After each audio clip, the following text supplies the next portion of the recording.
You guys really like that ketchup command. I sit back down and I just see two different people have used the ketchup command. How much is Big Porcelain paying for me to shill it on stream? Would it make you laugh if I told you my toilet was made of plastic and not porcelain? It's a really crappy toilet. Ask my landlord to get me a better toilet, please. Anyway, Vile Force of Darkness has arrived. So goblins are here to go after us. And it's from the Curse of Diamond! Diamond, curse you! Anyway. So yeah, they're from the Curse of Diamond. That's the faction that captured a bunch of my dwarves.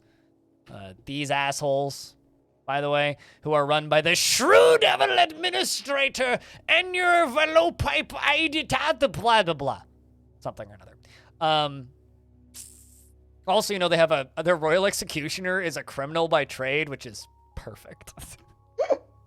Anyway, so what we're gonna do now is I'm gonna tell the dwarves to pull this lever. Oh no, not that one. This one. We'll pull that lever. I'm also going to lock the dwarves inside.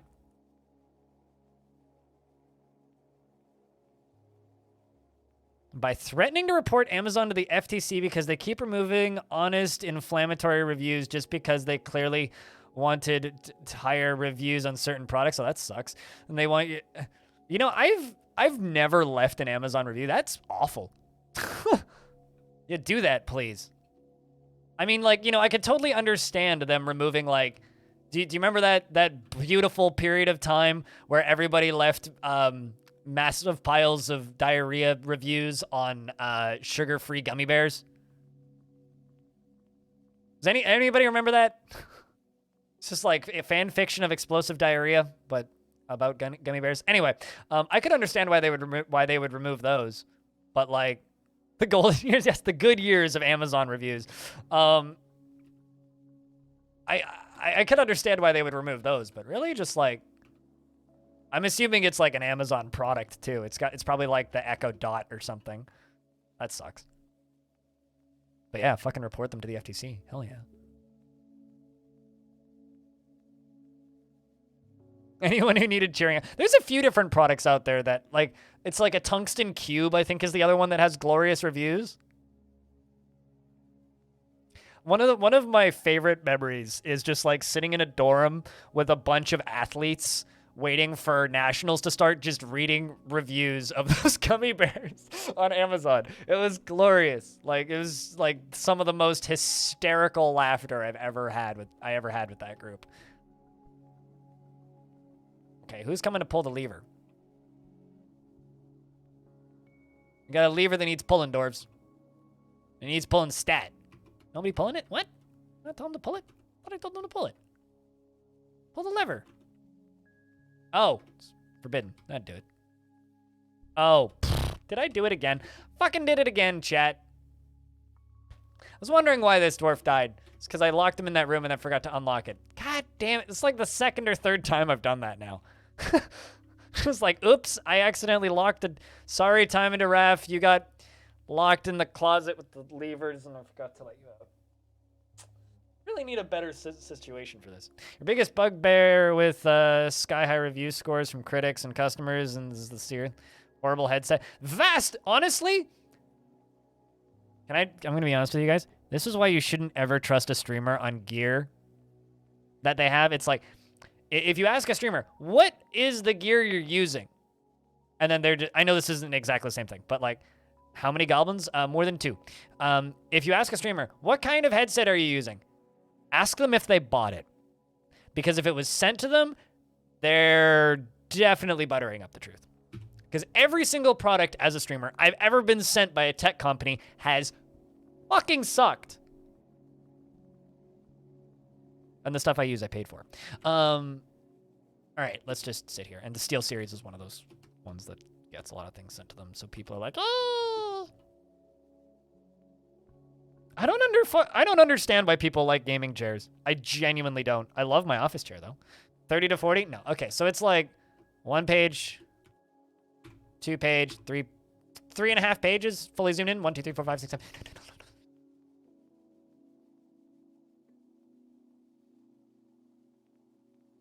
About 40 or 120.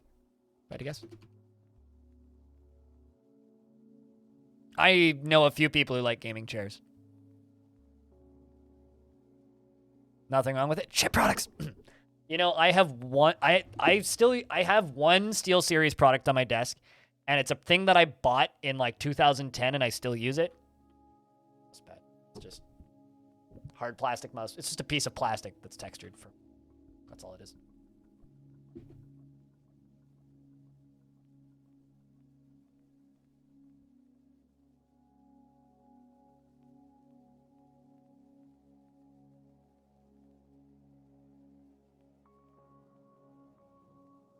Okay, so Chief Medical Dwarf is operating levers. And chat, remind me to let that dwarf out of the back room if I forget.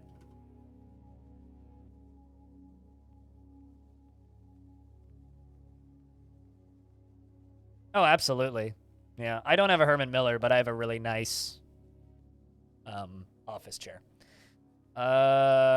You have one for bullshit reasons and you hate it beyond belief. It's absolute garbage. You can't sit on it for very long without dying. Oh, no.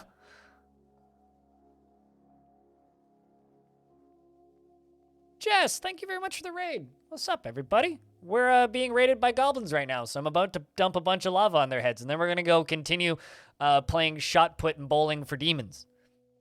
It's a pretty good time. J-Sog, what's up? Wintermelon, what's up? Chat, can I get a round of beers to the raiders? Hey, Cody. Those things. Alistair, what's up?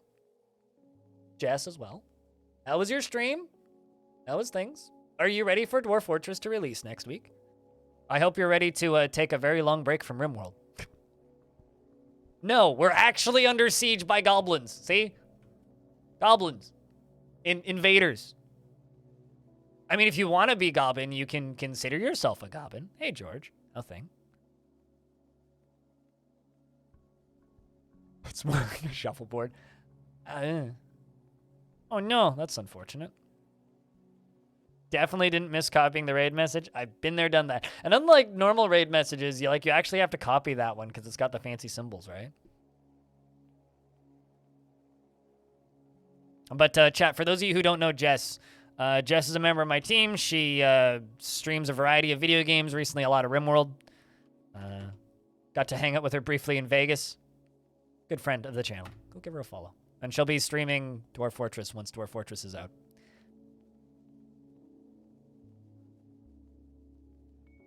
Oh, man, I should have mentioned it to Alexandra when she was in the chat because, honestly, Arch's appeal for a key for Dwarf Fortress is my favorite one that I've seen, which is just, if I don't stream this video game, Blind will kill me. He knows where I live. Please send me key. Which is, I think, maybe the best reason to apply for a key I've ever seen. Oh, yeah, it has a fancy KitFox logo. And also this epic storefront that sells video games. You know?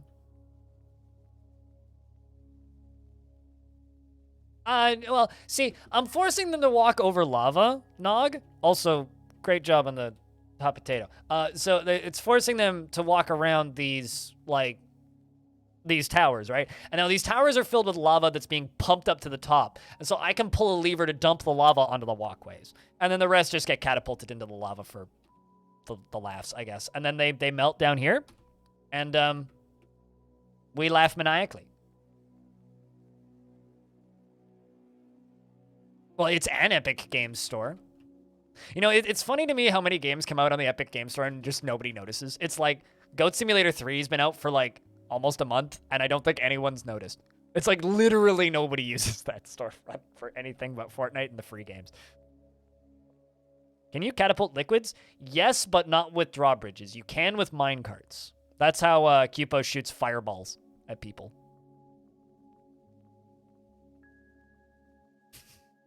I said it's an Epic store. I'm not saying that it's the Epic store, okay? Listen to the joke correctly. Come on, JSOG, get your hearing checked. I know that you're old, but you're not that old. Oh, hey, they finally found Valley's dead.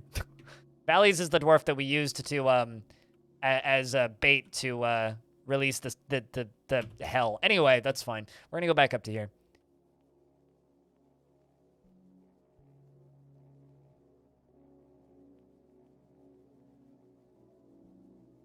to the contractor handling keys? I don't think so. And that's why you use contractors to handle keys. I'm gonna just be gifting copies to people that matter, though. So the way you do it, right? You get a minecart going real fast, right, under the brim. Then you fire the minecart through lava, and then it fills the minecart up with lava, yeah? Then you push the minecart up real high, and then you push it down a hill and slam it into a wall, okay? And if the wall has fortifications in front of it, then it... Send a copy to Tarn. Tarn would need to add me on Steam first. Actually, no, we do have it... Do you think Tony1 at bay12games.com is the email that Tarn used to sign up for Steam? Because... theoretically, you could gift Tarn a copy of Dwarf Fortress. Anyway, Merry Christmas, Tarn. But yeah, no, then when the minecart slams into lava, it fires the lava out forward.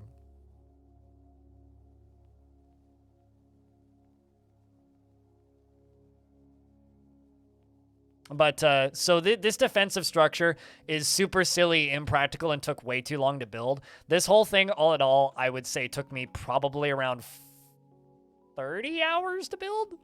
And that's me being generous with that estimate. All right, so let's lock this lever up here. And don't mind the body down there, it's fine. We're going to pull this lever and this lever. One of them is going to cause a lot of these guys to fly. So, goblins, do you believe that you can fly? Dwarf, can you turn around and go pull the lever, please? That's your job. It's a very important job.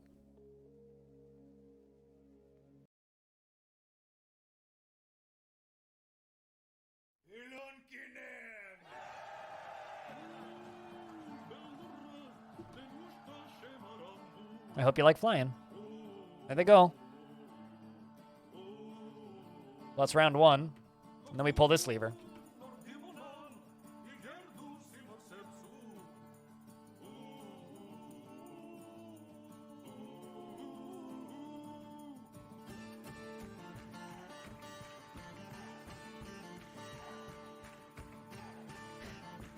I don't think you can gift games. No, but it sends you an if you do it via email, it sends them a notification that they're trying to.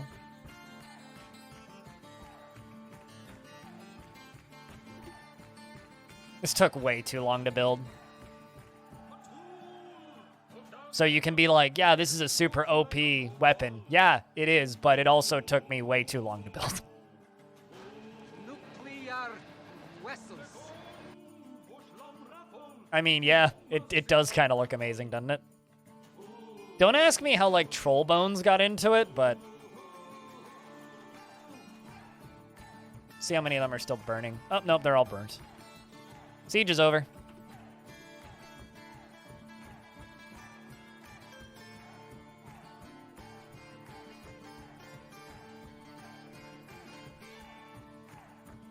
And then they shut the whole thing down and it all falls back down. Wet socks. Green, probably. Don't ask me what green smells like.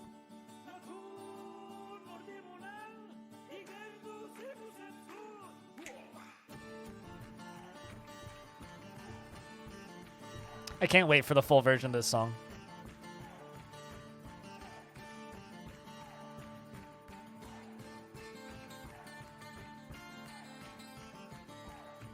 It'll be able to be played 100% with a mouse. Tarn has confirmed this, with the exception of naming things, which requires a keyboard still. Meaning you'll theoretically be able to play... Oh shit, we've got a mood. Raz is withdrawing from society. We'll follow that dwarf in a sec. Which theoretically means that you could play it entirely with the stylus on a Steam Deck. Although you'll need to use the on-screen keyboard for, like, you know, some stuff. So now the top is sealed. The lava is now draining. And we can just open all the bridges. Game keeps jumping me up there because there's a dwarf claiming stuff. And then all the drawbridges come down in a second. That's it. Well, I mean, I'm playing with the mouse right now by that logic, so, you know. Shoutouts. Currently, he's rather obsessed with my Playdate, though.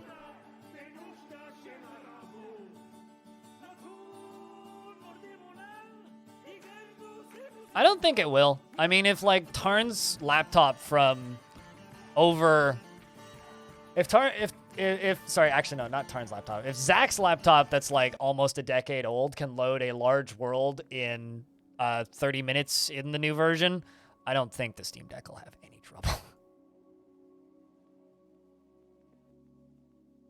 World Gen is nowhere near as like power intensive as people say. Like it definitely like is a clock speed check, but it's not as crazy as some people think. Like it uses maybe 15% of my CPU. Like I can render video while generating worlds in Dwarf and it's fine.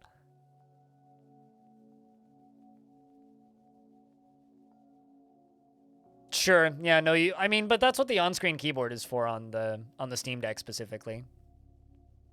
Someone in chat was saying that they were going to make Steam Deck macros for it, which is an interesting concept, to be able to play parts of the game with a controller. I don't know how any of that shit works, though, because I don't own a Steam Deck, so...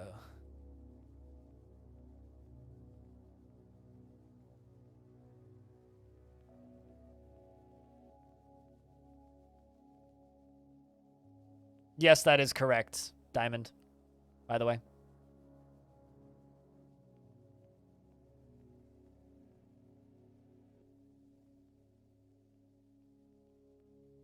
Will completely scramble your muscle memory, so you may as well start from scratch. I mean, I'm gonna be learning the hotkeys for building, but I will probably be playing with the mouse post, like, premium.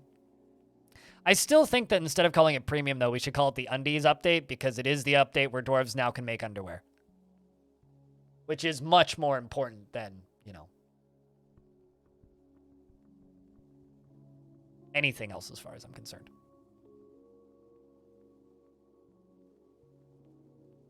No, same. Absolutely, Chuck. I mean, it's single-threaded. Well, technically dual-threaded. Although one of the second thread is just the UI and the graphics. So.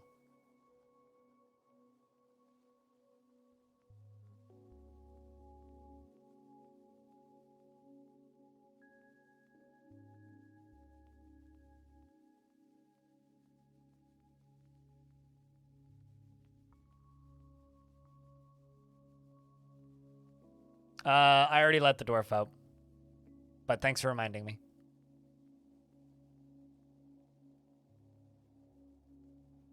Hey, the number of demons have gone down. I think.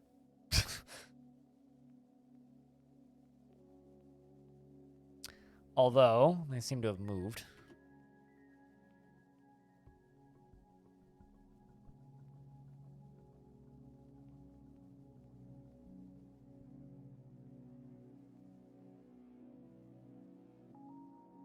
I want them all to move forward.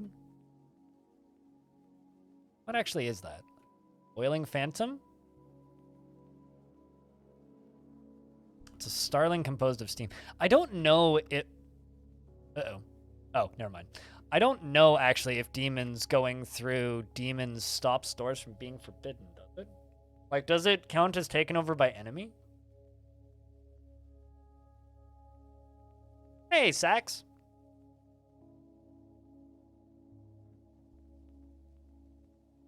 Where was your dwarf? I know that you had a dwarf here somewhere. You have a dwarf and they are still alive, and I definitely haven't accidentally starved them to death or anything silly.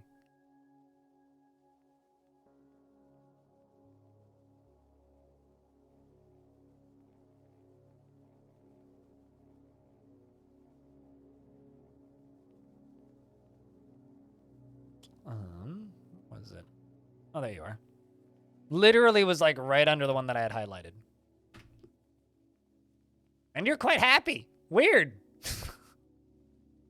58 years old. Dreams of mastering a skill. You're gripped by crippling shyness and often inflamed by hatred. Seems about right. You are in fact happy.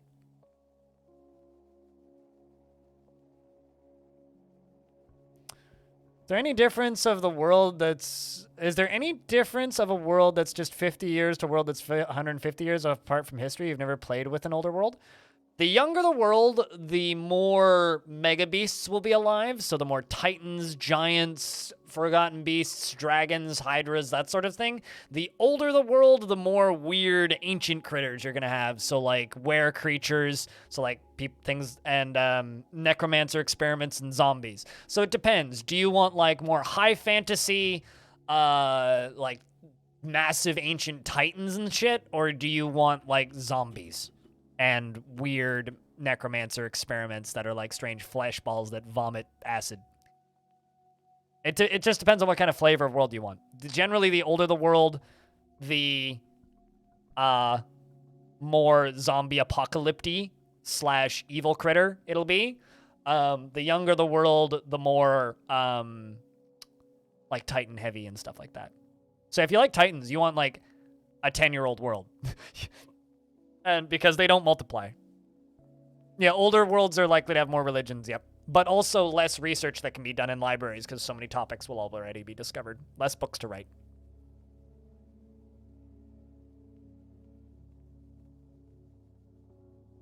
It depends on what flavor of world you want, Clino.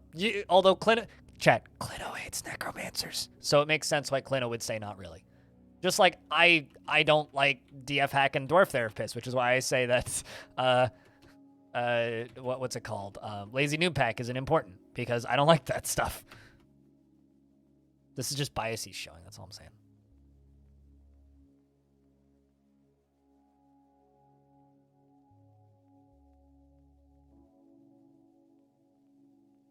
Not really.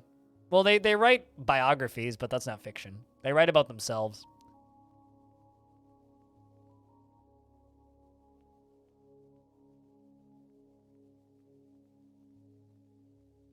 But yeah, if you want a lot of Titans, high savagery, and then young world.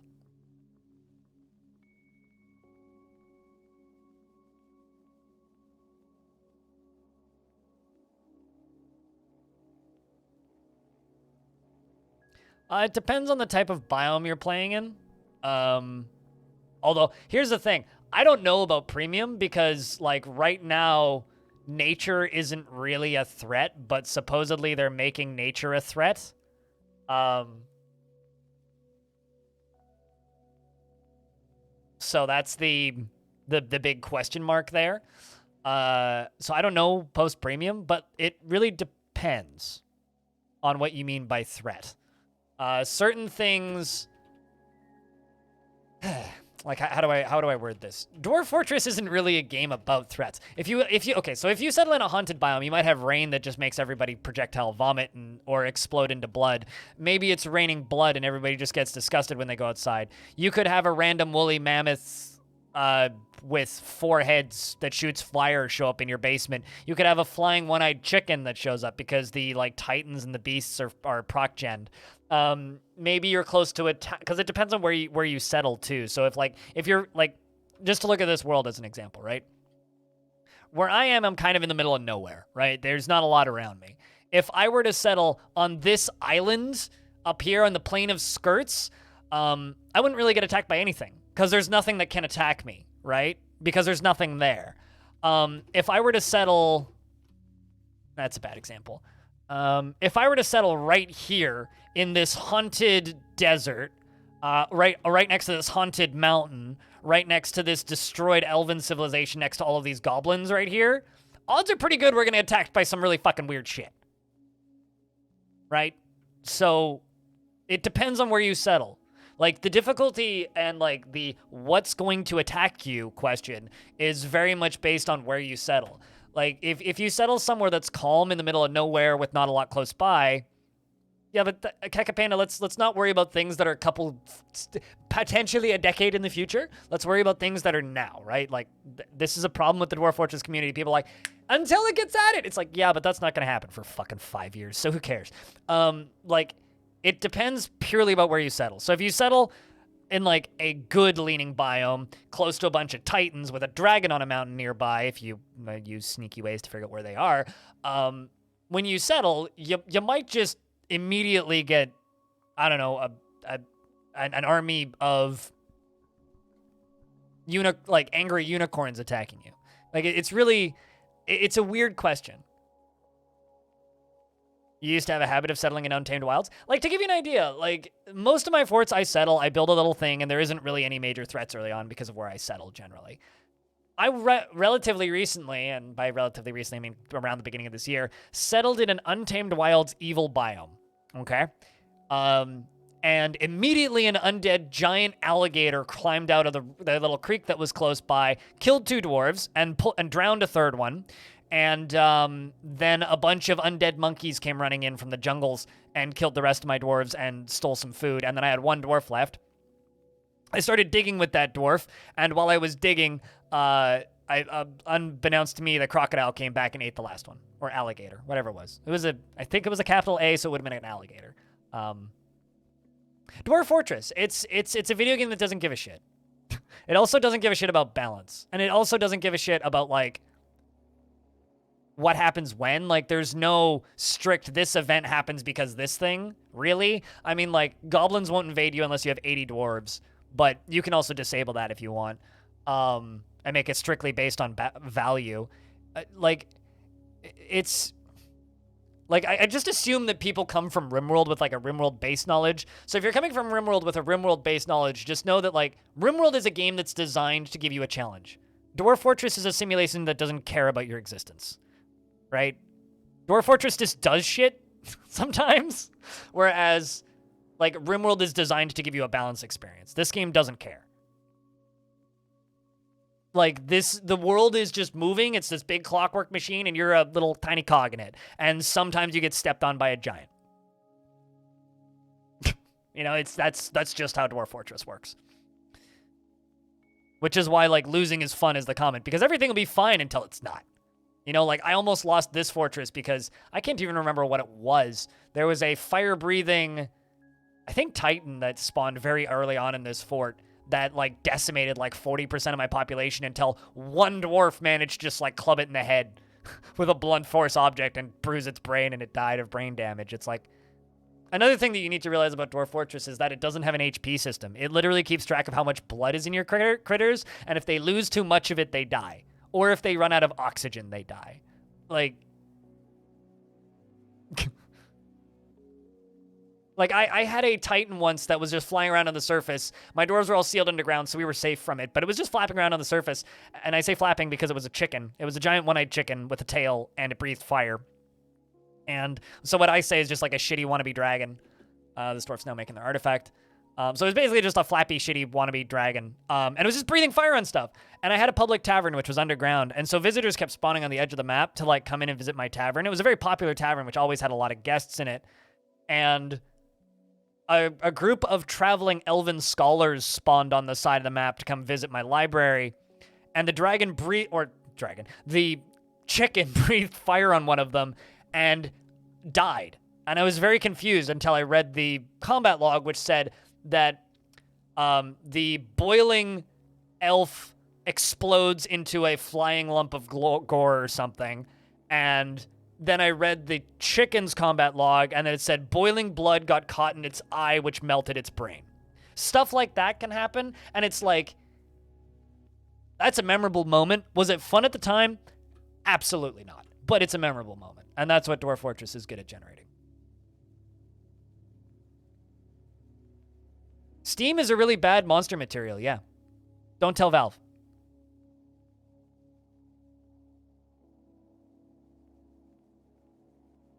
Also, that dwarf finished the stuff that they were working on, so we can go. Like, just as an example, right? This is spoilers galore. We're staring at the underworld right now, which is like hell, essentially. So to all those people who are just like, don't talk about spoilers, it's literally right here, so I have no option. But I can show you some randomly generated monsters, because that's what hell is. It's full of randomly generated monsters. We have these towering humanoids composed of salt. We shall name him Twitch. And he has wings and a gaunt appearance, and beware its deadly dust. The deadly dust could do anything. The deadly dust could make them melt. The deadly dust could make them puke. The deadly dust could make them sleepy and fall asleep. The deadly dust could poison them and they could just die. It could make them suffocate. It could give them the flu. It could give them an infectious disease that makes them dizzy all the time. It could stun them. It could enrage them. It could make them really angry. So there's that. I have no idea what its dust does, by the way. I've fought them before, but I have no idea what its dust does. What else do we have? We have all these fucking amethyst brutes, which keep having triplets. Gigantic scaly snakefly. It has large mandibles, and it appears to be emaciated. Its amethyst scales are blocky and close set. Beware its deadly dust. Though that deadly dust just seems to make them bleed randomly, but not bad enough that I've seen anybody die from it. I've had a couple dwarves get caught in it, and we've been able to like clean them, and they've been fine. So stuff like that. But I also had a deadly dust forgotten, or no, it was a poisonous vapors forgotten beast that made every single fleshy thing on their entire body swell up and be full of pus until they all exploded. Like, they literally turned into, like, boomers from Left 4 Dead. They just, like, inflated and then just went poof, and an entire squad died that way. About, I don't know, 10 days in game after the fight itself happened. Killing it was easy, but... Well, here's the thing, Chuck. Here's the thing about that, right? About that statement about getting your hands on the source code. They have talked in the past in multiple interviews, including interviews on this channel, where they said if the game does well enough, maybe we just chuck World Gen out there.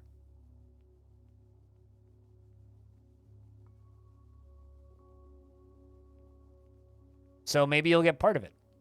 Probably not the whole game, though, but maybe part of it. Towering fruit bat composed of flame, which means it'll literally set anything that's burnable on fire that it touches. It has a pair of spindly antennae, and it squirms and fidgets.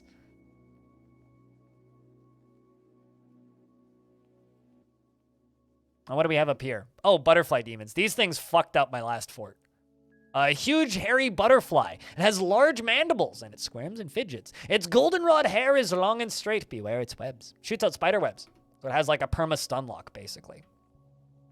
Speaking of spider webs, I have another spider web spitting critter in my fort. This one's mine, though. This is my pet. This is my web spitting elephant.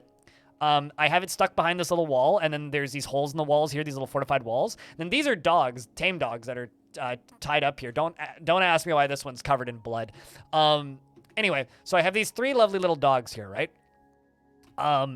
They exist to be chained up permanently and then horrified every single time I lower these drawbridges. And then the Forgotten Beast shoots its webs out at the dogs. And then we raise the drawbridges so my dwarves don't get startled by the beast. And then we go and we collect all of its silk and we make clothing. Great. Your best bet is to buy 1 million copies and give them to people who wouldn't have bought it. Yeah. So if we sell 1 million copies of this game, suddenly Tarn's promises that he's made in the past, well, we can be like, hey, you said you'd release World Gen as partially open source and let people look at it at the very least. Maybe not sell it, but look at it. Be cool.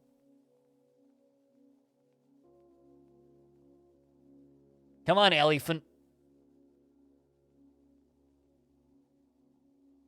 Shoot your webs.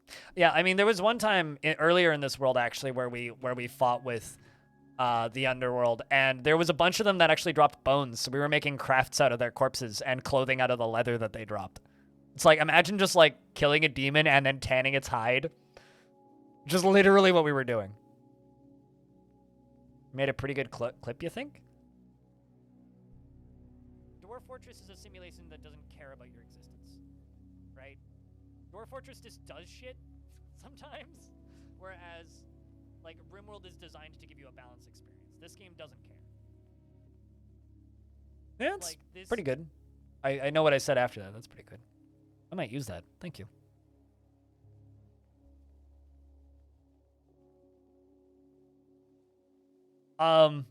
Set them on fire? Nog? I guess it depends on whether or not they're flammable. For me, really.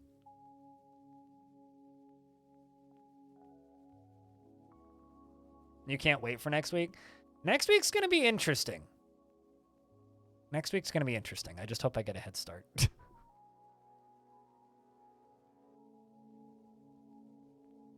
We're going to be finishing this fort tomorrow, by the way, which means I'm going to go full on and assault hell. And if we win, we win. If we don't, we don't. So. Demons are animals, as I understand. Hey, look, a dead one. 2 dead ones, actually. This is really funny. These boiling phantoms are made of steam. This is a neck of a boiling phantom that got severed. but it's made of steam. So it's a boiling phantom neck steam. Anyway, it has a value of 0.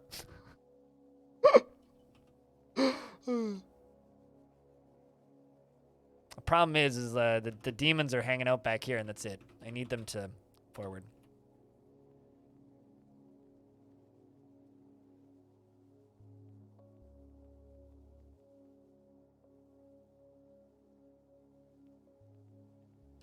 I do not know if I can lock this door after they go through. Because there are certain doors where it's just like claimed by invader, and it's like, I wish I knew. I wish we could just get this guy dead.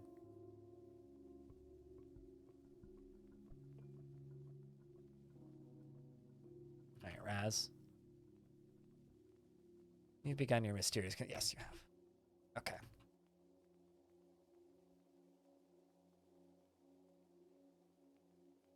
Also, now we can go down here. I can claim all of this stuff that didn't get melted. I can set it to be melted so that we can get metal bars out of it. We call this Goblinite. This is the materials that are left over after the goblins leave. Or by that, I mean after I burn them all to death. I once had a zombified neck, like, I guess, inchworming its way around my fortress, scaring the piss out of a bunch of kids. There was, like, a bunch of children dwarves, which are these red ones. The red ones are kids. Like this guy right here. And there was a... Aww. I feel really bad now. So the dwarf that I sent in to go open up hell so that we could shoot them with ballistas was Valleys.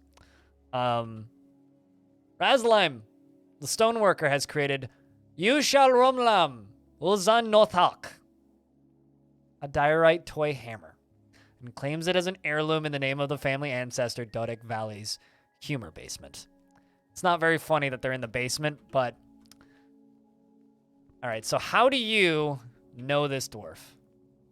You're not even related to them. Were they even your friend? I mean, maybe they were related to you, or maybe they were a spouse or something, but they're not listed there anymore because they're dead. Anyway, treason clocks the alliance of Obsians.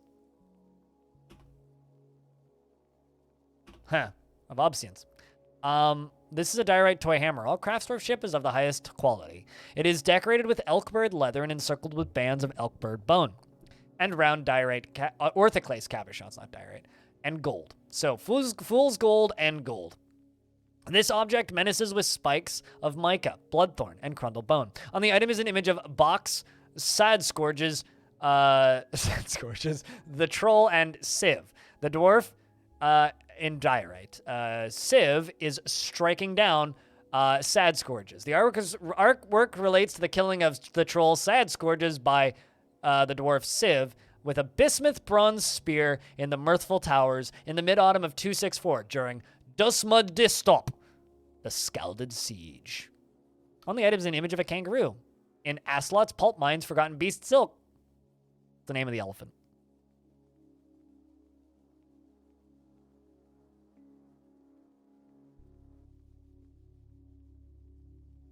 Your biggest questions are around the premium DLCs are related to burrows and claiming and forbidding and things your main DF streamers use often. Yeah, I don't know about any of that. Are you trying to figure out how the code has changed, or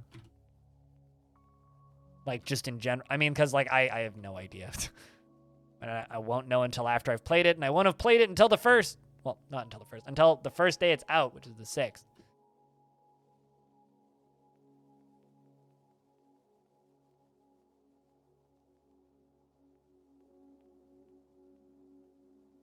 What it looks like, which no one knows. Well, I mean, a lot of that stuff's been shown already. I mean, you could go watch like the 6 hours of live streams of Dwarf Fortress on the Kit Fox channel, which is kind of a lot of pre-release coverage, even though it's like, you know, watching Alexander who doesn't know how to play learn to play. But on December 1st, no, blind confirmed tired and doesn't know how to speak.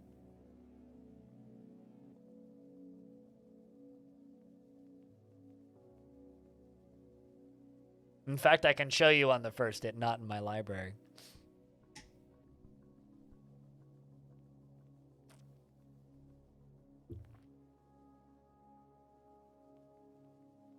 Which doesn't cover any of the things you want to see. Yep. I have a feeling, just like current game, they're hidden in a menu somewhere. In fact, actually, I think that there was a Burrows button that I seem to recall her mentioning when I was watching. You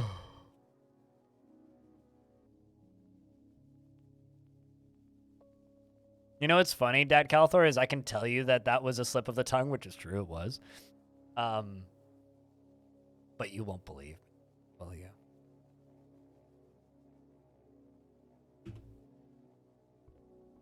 And that, the one thing I can say, though, is that the command that I have, which is just exclamation point key, is still true. I do not actually know when I'm getting key. I'm just hoping I get it early. Because why wouldn't a human hope that they get a thing early?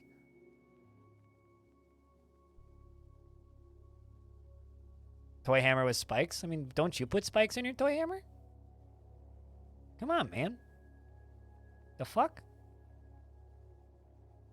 If you were making your own toy hammer, would you not make it menace with spikes?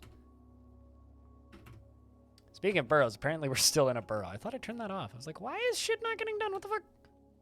That explains.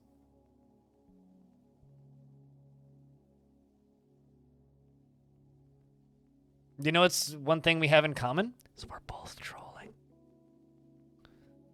Just can't tell you specifically what I'm trolling about.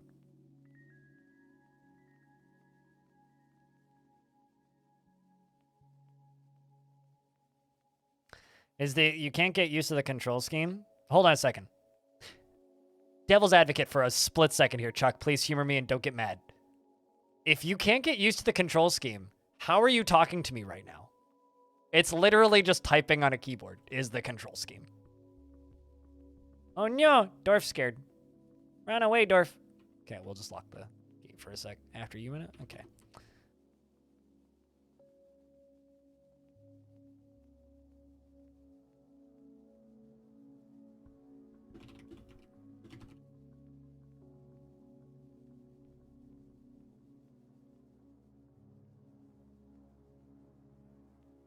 I'm just gonna wait for the ad to end. I fucking hate the ads. Fortunately, I do have a countdown timer. All right. So, what I was going to say is, if you can't get used to Dwarf Fortress control scheme, how did you get used to talking to me? Because the Dwarf Fortress control scheme is typing on a keyboard, yet you're typing in chat. That is the Dwarf Fortress control scheme. It's like whenever people are in my chat and they're typing, and I'm just like, all right, so the skills you need to play Dwarf Fortress is you need to know how to read and you need to know how to use a keyboard and a computer. And you need a computer. And then people are like, I can't play Dwarf Fortress. It's too hard. I'm like, well, you can read and you can write, so you can play Dwarf Fort. But whatever. I'm not going to bust your balls too heavily over that one. This chat helped you last night? Do what? I can't remember a thing I did last night.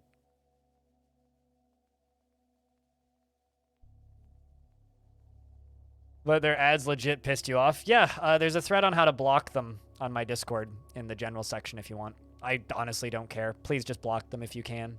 Although I know you're subbed, so you shouldn't be seeing ads, but...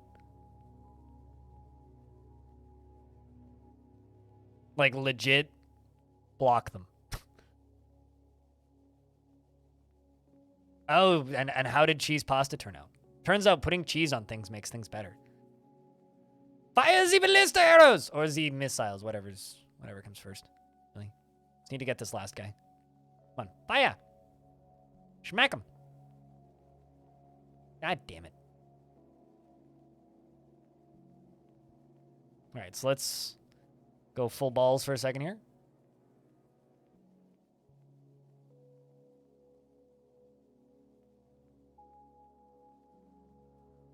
Chat, does anybody know for certain if a demon goes through a door, can I lock it behind them? Or does it count as claimed by invader? I genuinely don't know.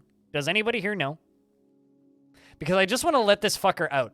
Because this guy is super weak. And, like, his poisonous vapors is not that big of a deal. And he's also, like, super fucking injured. Hazaza would know this. But I can't remember if they're like Forgotten Beasts where you can lock the door behind them, or if they're not where you can't.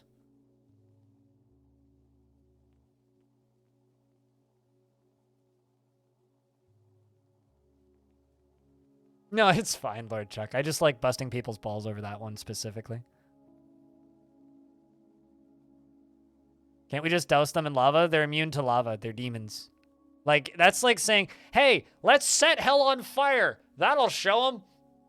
It's already on fire, guys. Like, these red dudes here are literally made of fire. They're also immune to water because they're demons, my dude. They'll just go for a lovely swim in the lava and then they'll swim into the water. Chuck is fine? Gotcha.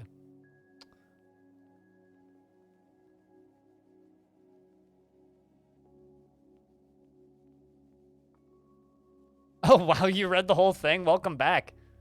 I'm glad you survived, Gus. Fucking software. Wow. Yeah, no, I mean, it's one thing when you start reading it, and then it's another thing when you start seeing all of, like, the legitimate proof he's got. Oh, man. I don't want to accidentally release all of hell on my fort.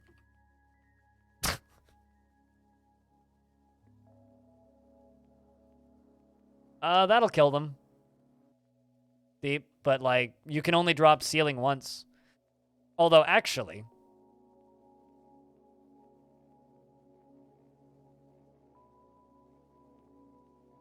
Yeah, no, I wouldn't be able to do that there. Because there's that in the way, and I wouldn't be able to deconstruct that. I could, however, just, like, drop a piston from up here all the way down through all these layers of floor right on top of them. You know what? Yeah, let's try that. Why not? Let's do some cave-in shenanigans, shall we? We'll let them keep firing. Doop-a-doop-a-doop. Okay, so you... Let's just...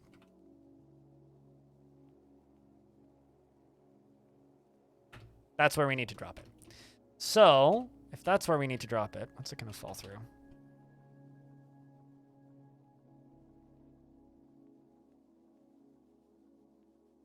Yeah, that'll be fine.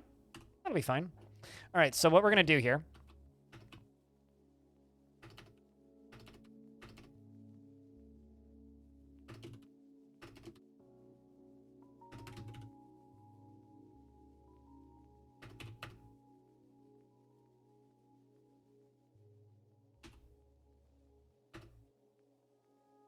Now we wait for a minute while they dig that up.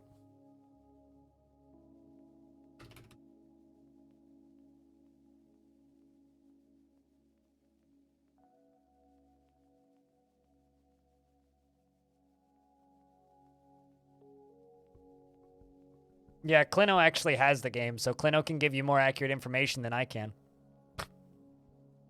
Because unlike me, Clino does have early copy of this VG game. And apparently has like 600-something hours. Goddamn cheater. You look at you and your mod privileges.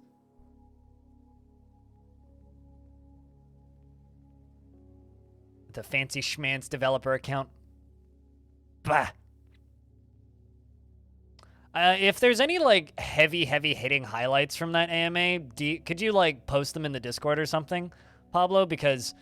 I want to include some of them in the Future of the Fortress video. I'm not certain I'm willing to go through the entire thing because there's a lot of it. Become a modder? But no, modding, not modding. Modding, not modding. Yes, I know that makes a lot of sense. No, Clino mods on the Steam forums, and I wouldn't want to fucking do that shit. Fuck that. Absolutely not. No, thank you.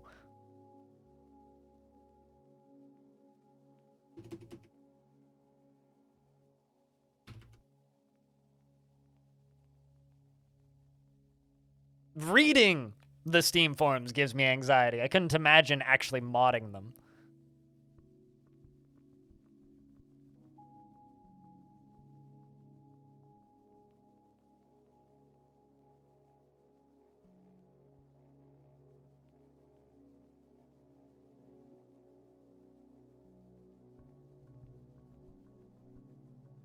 All right, so if I can plug the top hole, don't take that out of context, that will allow me to deconstruct this area and then drop a bunch of heavy stuff on, or it'll allow me to deconstruct this and then drop a bunch of heavy stuff on this. Because I want these amethyst brutes gone. That's my only true desire right now, is I just want these fucking amethyst brutes gone.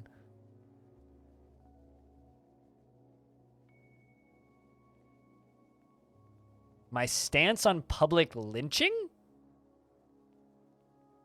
I mean, I like David Lynch, and seeing him in public's nice. So if I could see David Lynch in public, that would be pretty cool.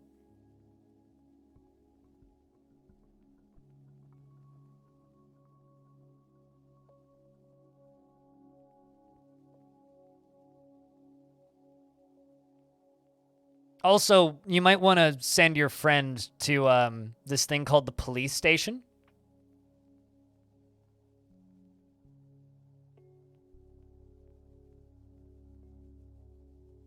You were joking about lynching? Obviously.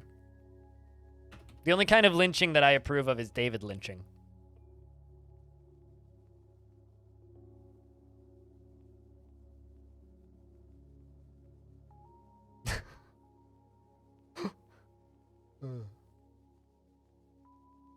But no, I wouldn't. Clino should keep doing Clino's job. I wouldn't want Clino's job. It's fine.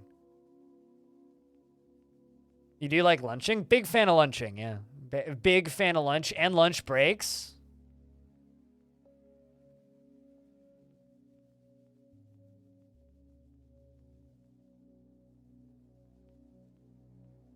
No, but this isn't advocating for lynching, but what I can say is that if you don't know how to type and you want to learn how to play Dwarf Fortress better, it's better to learn how to type. So for that, I have this very, very useful piece of important software, all right?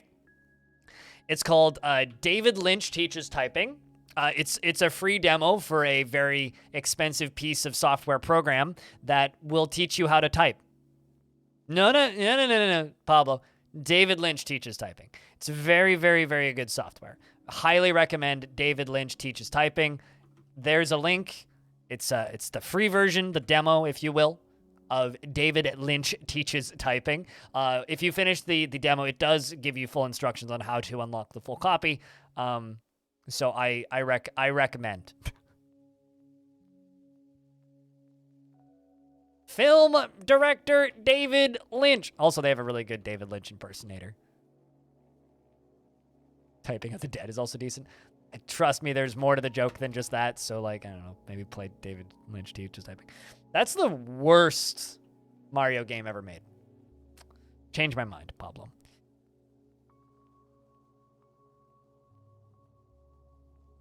Exactly, Diamond. Recommending good quality software that will teach you how to type.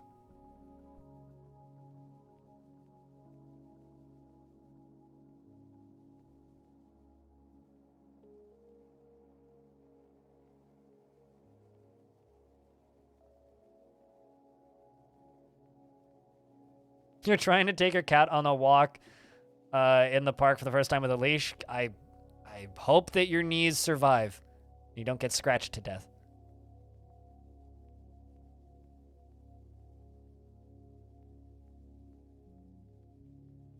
You know, it was kind of when I had cats in this apartment, back when my ex used to live here.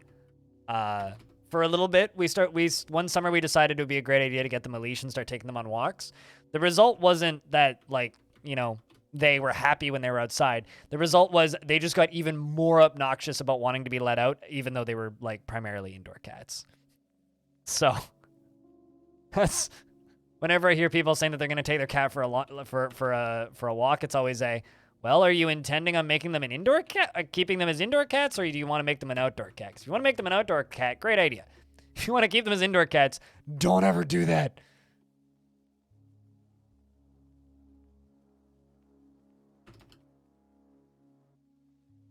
No.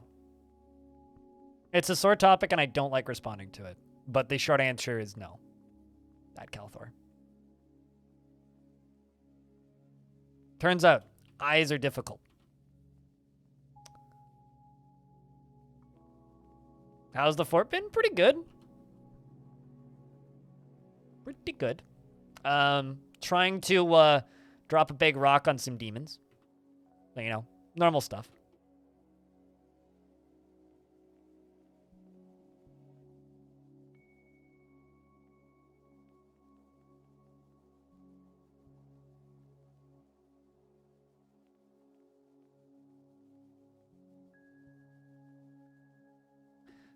Once the indoor cats get outside, they won't come back in. That's your experience? Or they won't want to go back in, and they'll be mad if you don't let them out again. But yeah, that's my experience too.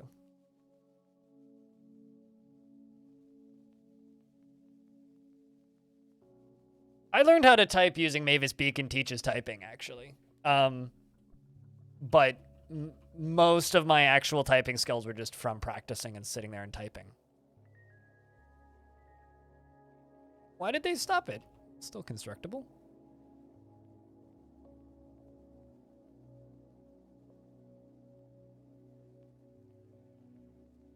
We're letting our prisoners go.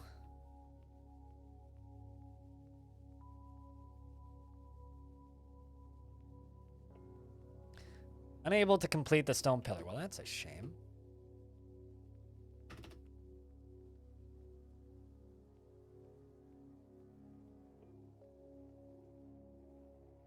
Typing of the Dead wasn't out on PC when I learned how to type, so at least I don't think it was. When did that game even come out? I thought it was like more recent-ish.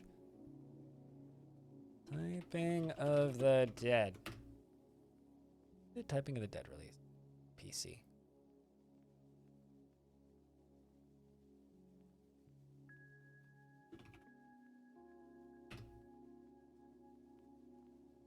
Was it really 1999? Okay, it was out. Because I started learning how to type when I was like 6 or 7. So yeah, it would have been out, but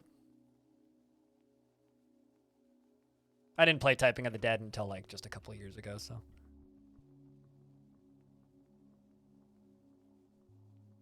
My elephants are being stung by a bee. Oh, that's great.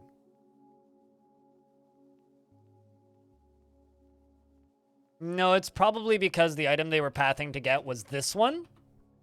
And it fell down into an area that is unavailable. So I had to set a new one so that somebody else can go do it, which is what I had to do because the item that was originally claimed for that construction stopped being available.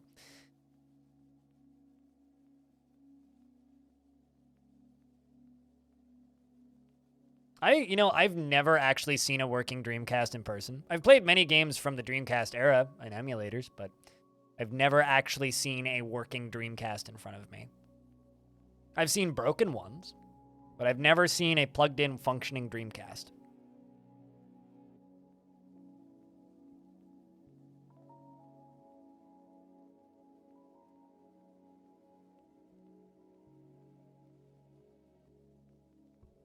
One of your favorite childhood memories? I wasn't a console kid at all. Just had PCs. Getting ready? Hell yeah. Getting ready. Hell yeah. Chat, can I get a round of beers for Jeff? Bringing that sub back for 4th month. Here's friend.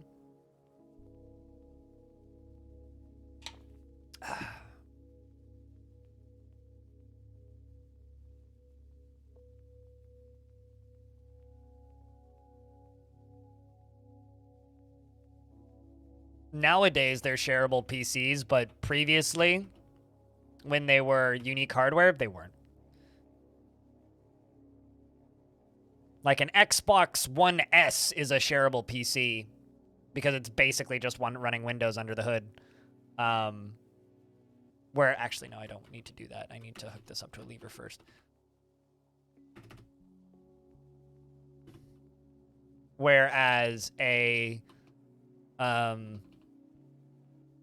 like an NES certainly wasn't.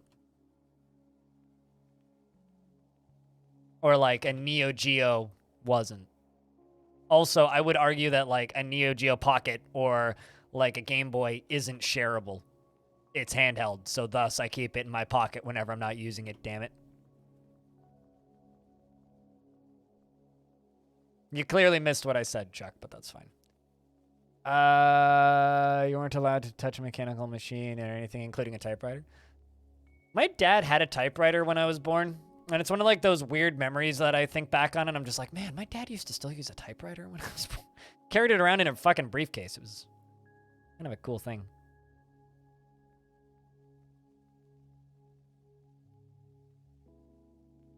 I mean, but like factually, that's not accurate, but whatever.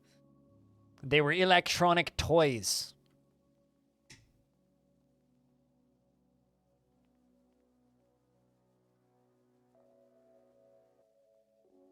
Also, my experience is parents know absolutely nothing about video games. Generally. Your Game Boy was? Well, that seems like a ripoff on your behalf. One of my favorite recent quotes, some of you guys might listen to this, but I listened to Jeff Gerstmann's solo podcast, and on the episode this week, him and his wife are babysitting, or like kid sitting, I guess, 2 kids, because like his wife's friend is having a baby and is gonna be like out of commission for a few days while in labor, so they're babysitting for a few days, so they have some extra kids in the house, and Jeff Gerstmann has like thousands of video games in his house, and so he asked like this parent whose kids he's going to be babysitting what kind of games they like, and she said they got mini Nintendos for Christmas. And he's sitting there going like, okay, so did they get like some sort of AliExpress illegal thing that just has a billion games on it? Did they get like NES classics? Did they get like he's just sitting there going like, what is a mini Nintendo? And he claims he didn't have the heart to just state that he doesn't know what that is. What's a mini Nintendo? Like Game Boy Mini? Definitely not. You gave your mom a presentation with a poster board on why getting you an N64 was a good idea? That's incredible. I'm sure you don't, but I really wish you still had that thing, because that's awesome. I wrote a short 1-page essay explaining to my mom why Age of Empires is a historical educational video game and why I should be allowed to have it. And why they shouldn't take it away from me just because you can spawn like a sports car with a rocket launcher in that game. And I had the same argument for Rome Total War a couple years later. Although I would say there's more historical accuracy to Rome Total War than Age of Empires, but I digress. On a random aside, how did you get your stream to have closed captions? You've never seen that before on Twitch? Twitch has had support for closed captions for a really long time. Like, I want to say like 4 or 5 years. But it requires a plugin. Like, you need a third-party plugin for OBS to make it work. And nobody made them for a while, but there's an open source one, which I'm using, which is just on GitHub, and it literally just pings Google text-to-speech and then pings it back. I can also set it so that it translates it into another language, which is useful for people who speak other languages on stream. So, like, I can set it to translate my speech into Spanish, and various other things. They both need braces, 20K. Whoa. You're glad she didn't take any of the other kids. Oh, no. Yeah, that sounds like my family. I needed braces because, like, my mouth was problematically deformed. That's a fuckload of money, dude. Similar costs to me and my little sister getting our braces.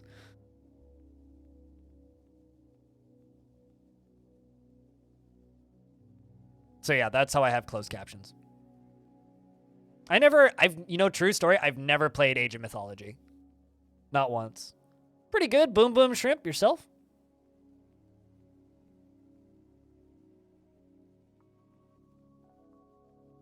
So let's see if we can piston some demons to death. Is there anything for me to follow up here? Hey, there's a boulder. So what we're going to do is I'm going to wait until a dwarf goes and pulls that lever. And when a dwarf pulls that lever, I'm going to pause the game and we're going to follow the boulder up top. Because I'm about to drop a rock on a bunch of demons. Hopefully it hits them. I don't think that the multiple... If it doesn't, we'll build another one a little bit higher up.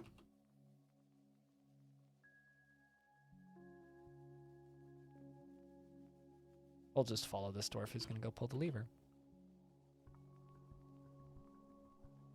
I was learning StarCraft Brood War at 6, and you never got competitively good, though. Was all right at StarCraft 2. At 6? Damn. I remember watching my cousin play StarCraft when I was like 5 or 6. We played a lot of tower defense and like argued over where to put the towers. It was a good time. And then my cousin streamed briefly on Twitch for a little bit during the pandemic, and then got way into NFTs and quit streaming. I'm gonna go pester him at Christmas this year and be like, dude, why'd you quit? What the fuck?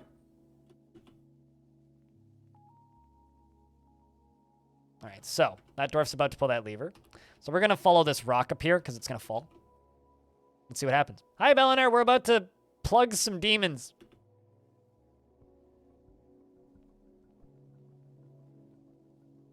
I think that worked. Hey! Also, look, check this out. There's just like a ballista arrow just like about to smack into that demon. Oh, never mind. It hit the wall. Anyways, we've sealed off hell. That's pretty cool. Look at that. Look at that. Check it out. Sweet. Hold on. Are those holes in the ground or? Nope. We actually have I can mine out this whole area. Sweet. Awesome. Huh. Well, neat.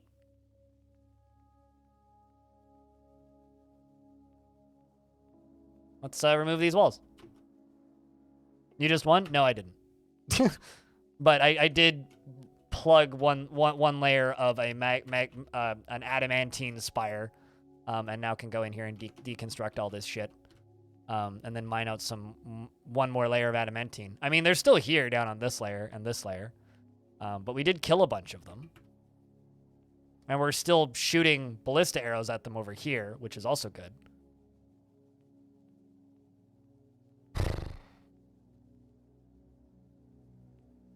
But it's expensive everywhere, yeah.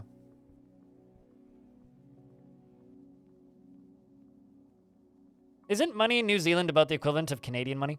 Also, Belinair, thank you very much for that raid. I don't know what you were playing today because I didn't have a chance to tune in. But if you guys don't know Bell, he's going to be streaming Dwarf Fortress next week. He's one of my teammates on Halcyon Frequency. Streams a variety of video games. Actually, he's probably doing Darktide. Darktide? Gotcha. It was today Darktide's release day? One of the few games that ranked higher than Dwarf Fortress in wish lists. And not even by much. So go give Belinair a follow for multiplayer Darktide and dwarfy things. I think.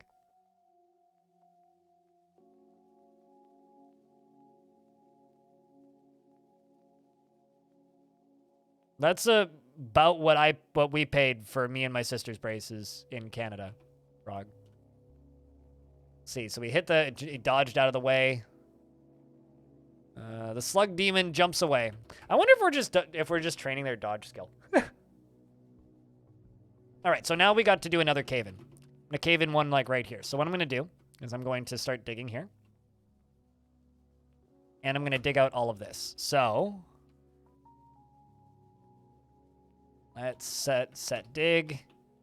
I'm going to plug this right here, basically.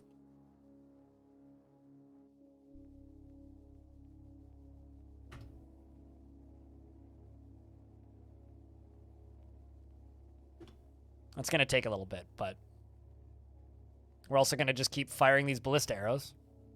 Shoutouts to Adil, this dwarf here, who's learning how to ballista. Yeah, no, getting braces is expensive. It's one of those things that really should just be heavily subsidized, or more so than it already is. But I digress. Okay. You really suck at that aiming thing there, Dwarf. Sometimes it's necessary. In my case, it was necessary. I actually had to get surgery on my jaw. Like, for me, it was necessary. If you have a deformed face, it's necessary. Yeah, but it's because it's fashion, right?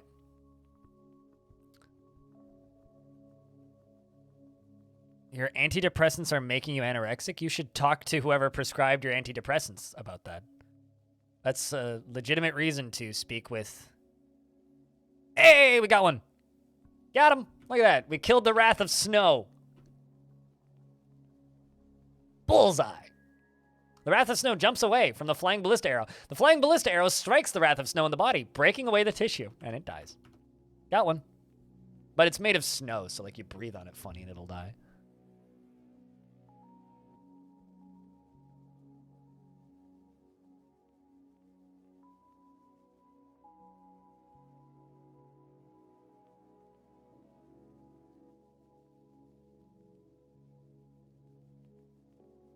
Another 2 weeks before you go back. Go back where? To the States or to Canada? Oh, to the doctor. Okay. Yeah, I don't know. I mean, I refuse to take antidepressants, even though I have chronic depression, just because of side effects and weird other issues. And it's just like, the psychologist that I spoke with was literally just like, hey, so I can prescribe antidepressants or you can keep smoking weed because that seems to work for you. And I was like, I will keep smoking weed. And it's like, okay. Because I don't like pills. Oh, okay. Missed, but we did hit it. It severed its upper leg, so it lost a leg.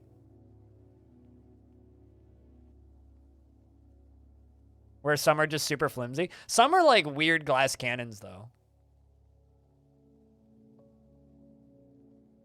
Yeah, I know, like, my older sister, it took her, like, a good 6 months to a year of just, like, fiddling with different dosage amounts every couple of weeks until they found one that actually worked for her, so.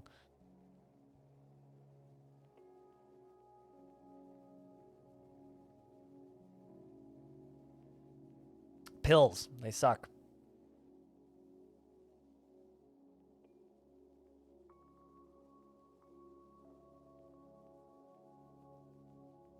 Nope, I do not have a dwarf locked in that room still.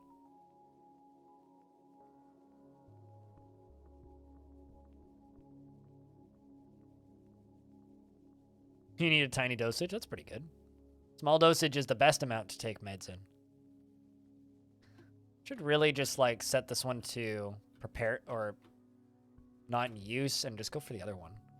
Because that one is further away. Might as well just go for the closer one. Okay, so everything up here has been deconstructed pretty much. Also, I should just be able to mine through this. I should just be able to do that.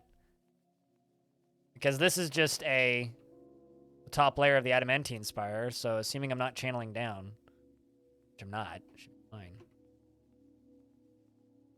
Yeah, should be fine. Just dig right through it.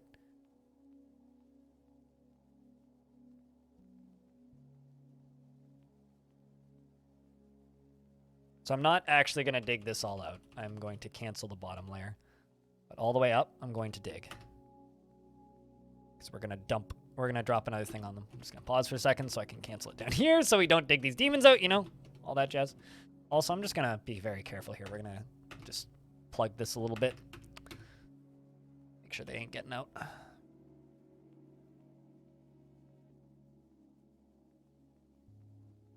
Gotta love the dead demons up here.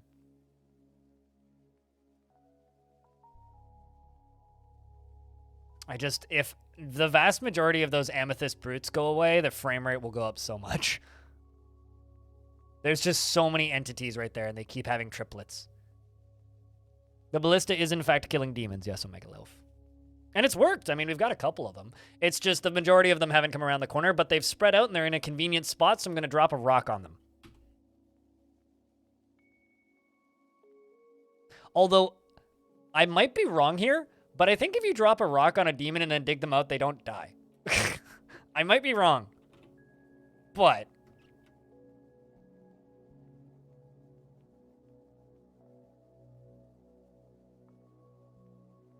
are you talking to me, Wintermelon? Or are you talking to somebody else?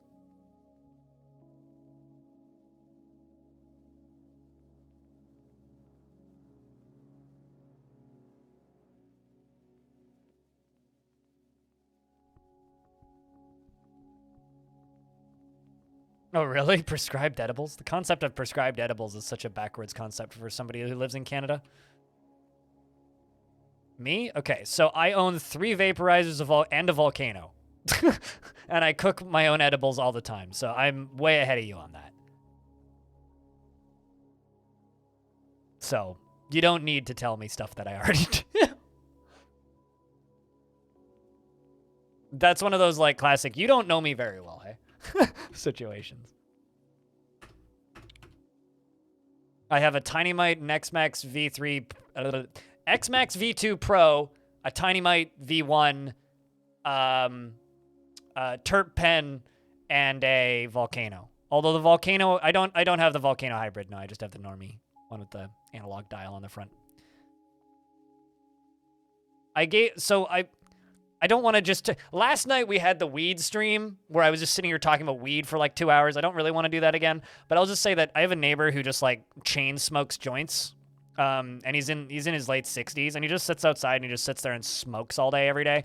He's been on an extended vacation for a while, so I haven't seen him in ages. But there was one day when I just brought a bag of Volcano out for him, and he just like took a look at it and just looked at me and goes, "Yeah, fucking young people, I've seen everything. Like, you couldn't make this shit up. What the fuck is that?" It's like very over-the-top reaction to it. It was one of the funniest things I've ever seen.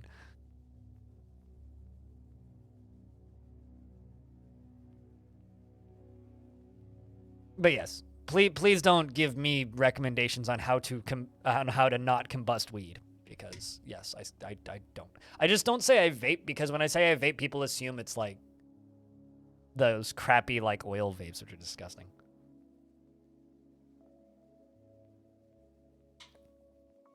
Oh no, he finished the bag, but like we get it, you vape, we get it.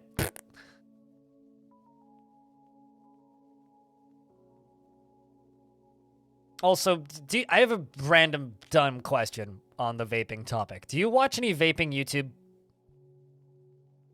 Because Sneaky Pete lives up the street from me, and I run into him at my grocery store sometimes. That's all I'm gonna say. Mind, what up? It's good to see you. I wasn't talking to you, it's fine. I know you don't. Alright, so let's flip this switch again, because I'm gonna drop more stuff on demons. You would be starstruck? I knew... Okay, so I did the creepy thing where one of his videos... Okay, so he put up one of his really old videos back before he showed his face in, like, 2017. I remember when that video came out, and I saw it because it blew up, which is just, like, 10 reasons to quit smoking or something. And every single one of those things is like, oh, that's, like, blocks from where I live. It was one of the weirdest things ever, because it's like this random video that has like 1 million views, and then it's just like every single scene in it is like, that's like walking distance from my house, that's the coffee shop I go to, that's this, that's that. I was just checking off the list of like, I know all of these places. And then one day I was just in the grocery store, and he just like walked past me like, fucking what? Anyway, yeah. Apparently it's the first time he's been recognized outside of a convention, which is really funny.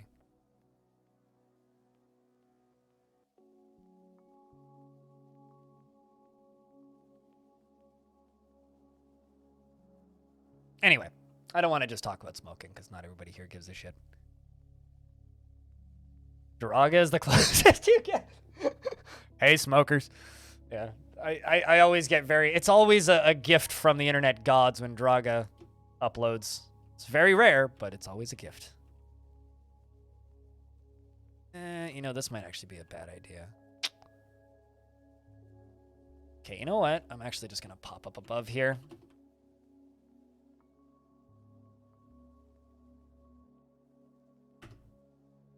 For anybody who doesn't know, that particular YouTuber does, like, weird OS deep dives and such on YouTube. Fun channel. I recommend. But he also has very much a weed aesthetic to his channel.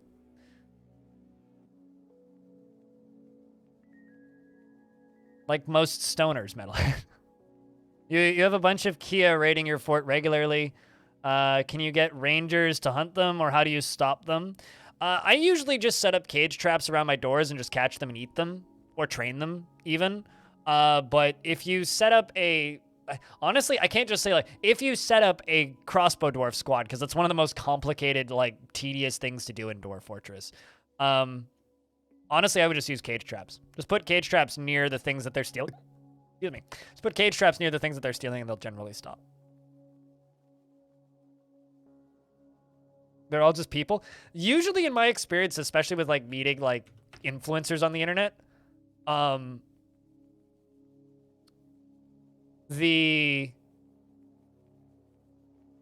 my genuine experience is they're usually just as surprised to see somebody who recognizes them as you are to see them.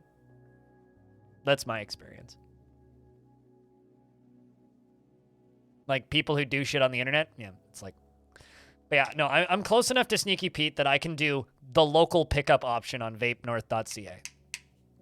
Because I can just walk up the street and pick up. Which I've done a few times. But anyway. Dwarves are doing the thing.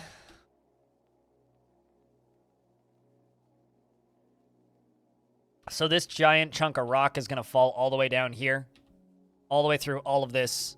And hopefully pulverize as many of these down here as possible. Hopefully. Then we can dig through and re-release them. What are you guys doing? Let's channel you down there. I think that they dug themselves away to a spot where they can't access. Actually, you know what? No, don't do that.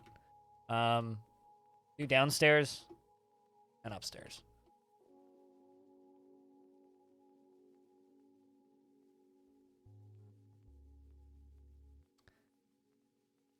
I was kind of worried that would happen. Okay, how many of them are dead? Nobody? Well, that's cool. Although, one of them's missing. No, just two.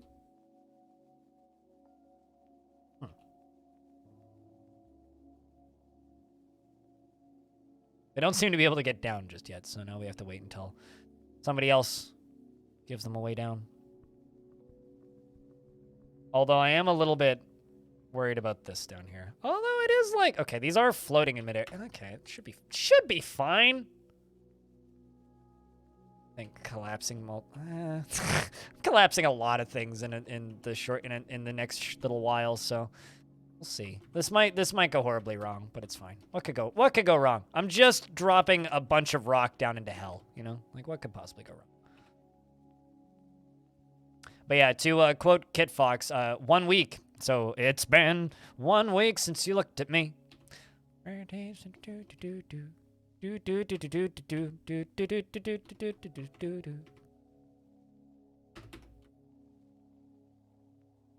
Question: your outdoor fort as a large embark is starting to hang. Started to hang a bunch of times. Will it be? It wasn't playable. Any culprits, or is that a one-off? If you're playing a large fort embark, it gives you a big warning that says, you will experience lags. That's what you're experiencing. Will it become unplayable? No, but there will be large hitches. If you see this fort just go clunk to a halt and just sit there for like 30 seconds, that's what it's talking about. If you do a large embark, it warns you will get lag. You are experiencing the lag that it warned you about. I don't know if that'll be a thing in premium, but it's a thing certainly right now.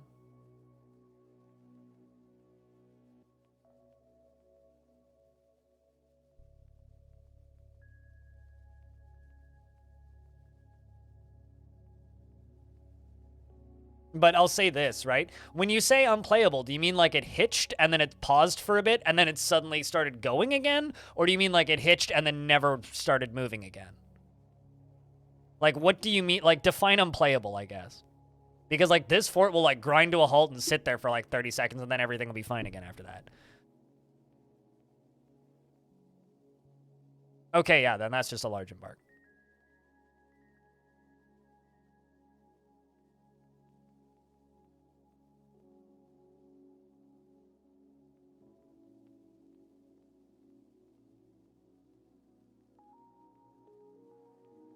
The whole challenge of this setup right now is just like, if I do this in the wrong way and I release these demons, the fort's done. Like, that's really the concern here.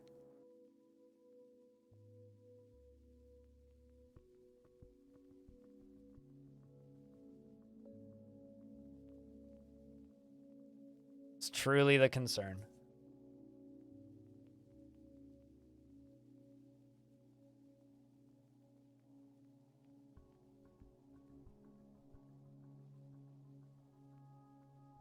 So, late, go to bed.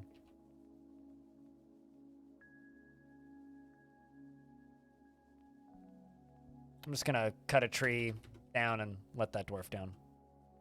Careful, Onyx, don't die.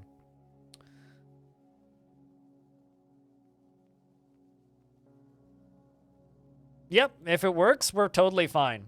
If it doesn't work, I don't really have a way to recover the fort. And I certainly don't have enough weapons to fight them. I can lock a door, but large portions of the fort will just get swarmed if this goes bad.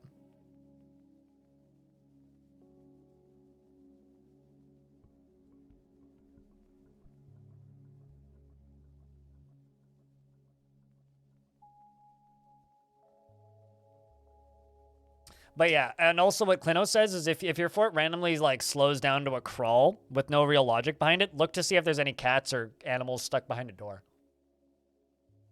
Or look to see if there's a dwarf stuck in a tree that's trying to leave the map. Dwarves stuck in trees only destroy frame rate now if they're actively trying to leave the map. Otherwise, they just sit there. I have a dwarf stuck in the tree right now, and it's fine. So it only impacts frame rate if they're actively trying to leave the map as part of a siege. So if you send out a siege and then immediately the game crawls to a halt, it's because one of your dwarves is stuck in a tree. Although supposedly the door one's going to be fixed in the next version. You never noticed that one? Should look at my emotes a little closer, sir. Closer? Closer. My personal favorite is this one right now. It's how I feel whenever I read the Steam forums. Uh-oh. Section of cavern has collapsed. How? Actually, how?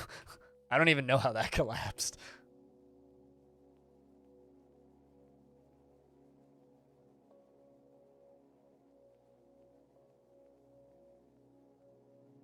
That's the look on the tavern keeper's face when the dwarf that they just handed booze vomited. Oh no, we have a ghost. Oh, never mind. It was Stukos falling. Not dead, are you?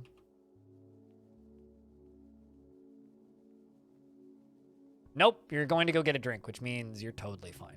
That's the thing that caved in. That makes sense. You go dig channel.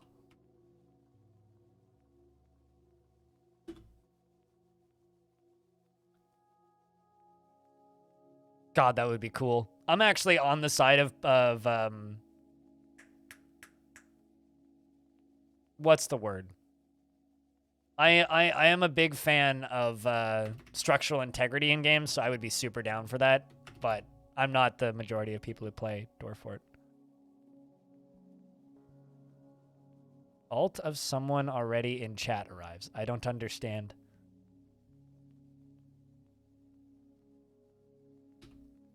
All right.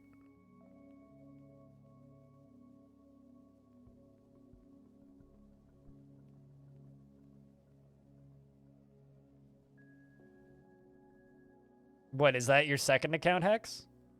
Hi, other Hex. It's got too many alts in chat. I don't know who's who anymore.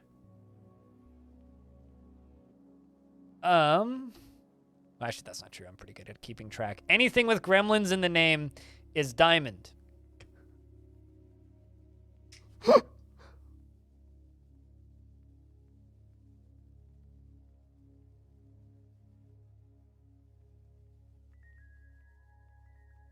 Hi, Stone. I would be weirded out if you weren't Stone.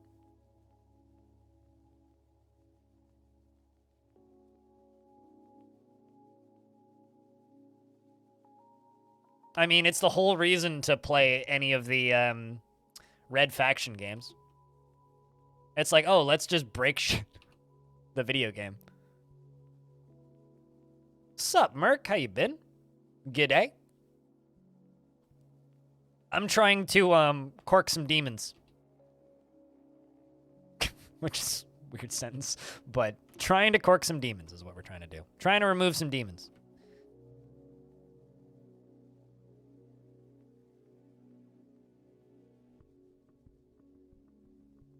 Wonder what happens if I do this. I've never tried doing this before.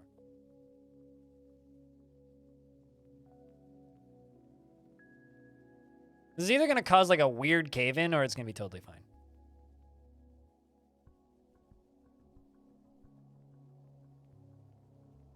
Oh, wow, it is going to cause a weird cave-in.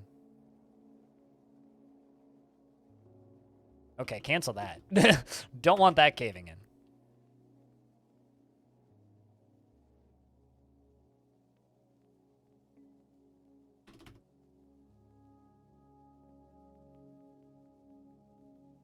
I mean, I'd probably figure it out pretty quickly.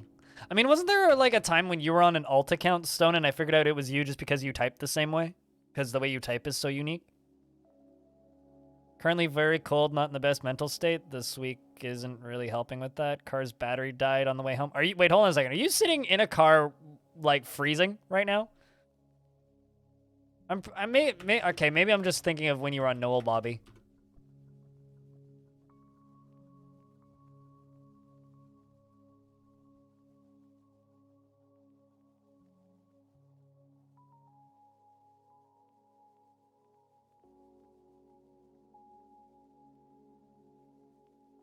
You were frozen today? It's frozen outside today. That's for sure. It's like pelting rain, and also it's freezing as it's coming down, which is fun. Which means it snowed yesterday. Today, oh hey, I got my wrapped bullshit from...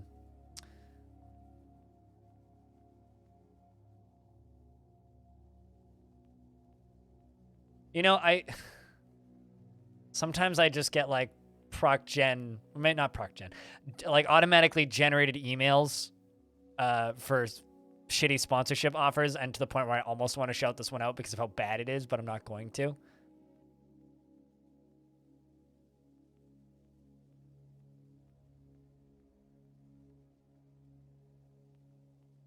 Gross.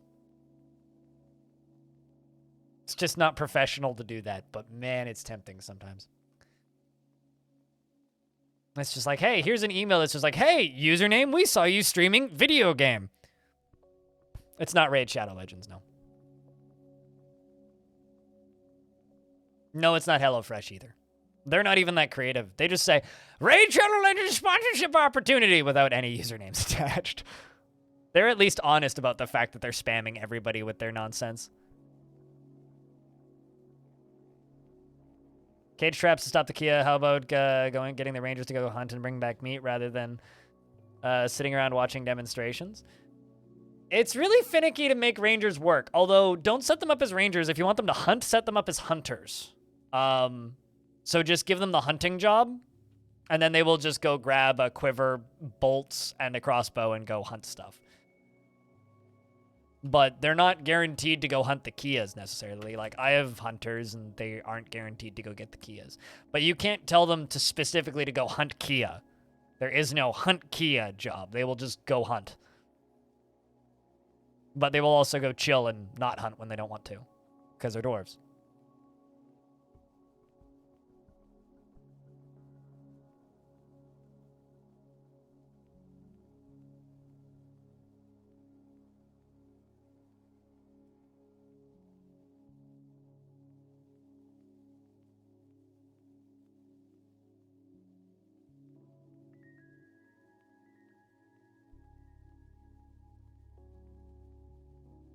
Also, Hex, are you swapping to that new account, or are you sticking with the old account and just keeping the other one as, like, an alternate form of communication? I'm confused. I guess my question, Hex, is what are you planning to do with that alt account? Are you swapping to that one primarily, or are you keeping the other one?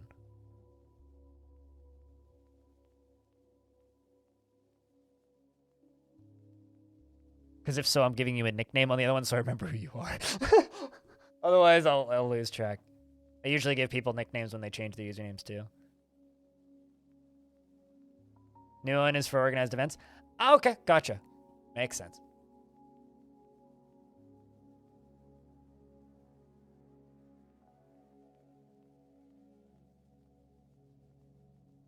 Need to channel around the edge of this. My elephants are growing up. I'm so proud of them. In Northeast Florida tonight, it's going to get down to 9C in the morning. Oh, you poor baby. I feel so bad for you. It was minus 15 last night, man. With wind chill. Without wind chill, it was like minus 6 or something. Which isn't even that bad. We've hit like minus 35. You were 27C this afternoon? That's like dead middle of the summer for here. Like middle of the goddamn summer. Like that's when I'm complaining it's too hot and I turn on my air conditioning. That's what 27C is for me. Like when you hear me bitching about it being too hot, it's probably around 30. 27 to 25 to 30.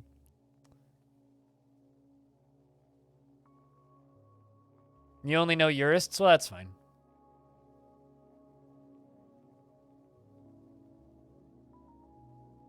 It really isn't cold. I mean, I know you're being sarcastic about it, going, we're going to freeze. Although what would be really funny for me, actually, something that was really amusing for me when I was in Vegas, when it was like 15 degrees Celsius during the day, and then at night it would go down to like 10 or so. Like, it was nice. It was very brisk and chill. It was like light jacket weather. It was lovely. You could tell who was a local, because anybody who was a local was like bundled up in like hoodie, jacket, toque, scarf, just like cold looking. And I'm just like, really? Interesting. Brynbjorn has been elected to the position of Holy Peril of the Fellowship of Jades. Does that mean somebody died? Or did you just... Somebody might have died.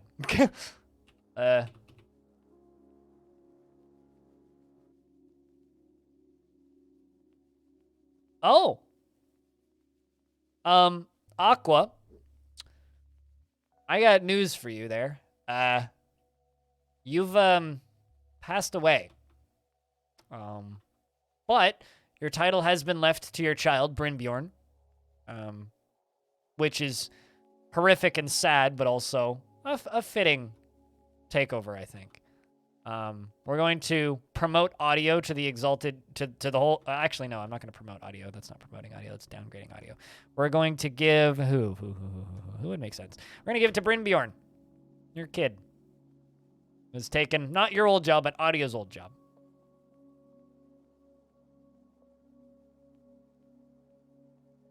You're feeling the cold? I can feel the cold around the windows. Aquafunkalistic bloody booty corpse?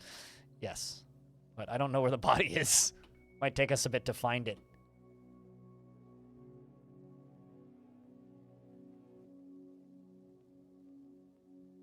Like, that's a genuine statement. It might actually take us a bit to find it, because a dwarf needs to walk past it before we find it. Also, a dog was found dead. Died of old age. Rest in peace, doggy. Looking at bedrooms real quick, maybe. I'm like, if they died in a bedroom, like, it's actually kind of like, because they passed away of old age, right? It's kind of likely no one will go in that bedroom for a while. I'm just looking for a dead dwarf in a bedroom. It was dying of natural causes, though, because it was old age. Actually, maybe in the temple? Nope, not in the temple.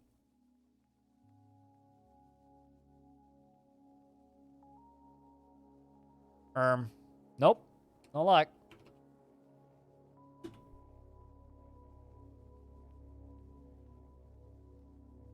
If you can make a wellness check for dwarves. When dwarves are missing for a week, they presume dead. Which is a little dark, but... all is not a valid number amount. You have to invest valid number amounts.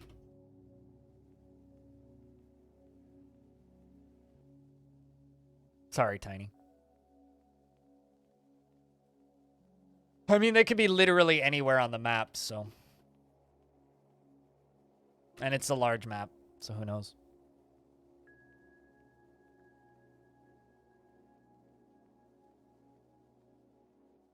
Should really go get lunch soon. I was gonna go get lunch like 2 hours ago, and then Jess raided me. And then I kind of forgot about it. maybe I should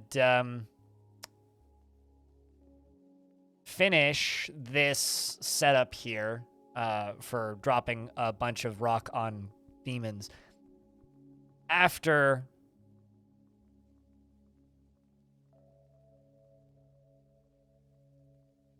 Oh, wow. Sorry, someone just posted a thing on the subreddit. That's kind of neat. I'm going to, I think, go get lunch, which requires me making a sandwich. Still haven't found Aquafunkalistic Booty Wap's dead body, so that's very unfortunate. But chat, I'm just gonna put a hard save down here, and I'm going to go get me lunch. So what that means is I'm gonna put a marker in the chat. Maybe you never will. That would be kind of amusing. Although there was that one person that died in long death, we didn't find their body for, it was like a good 2 years or something. We found their ghosts before we found their body. Anyway, so I'm gonna give you guys something to listen to. You're just returning from lunch? Well, it's okay. I'm not gonna leave you with nothing, man.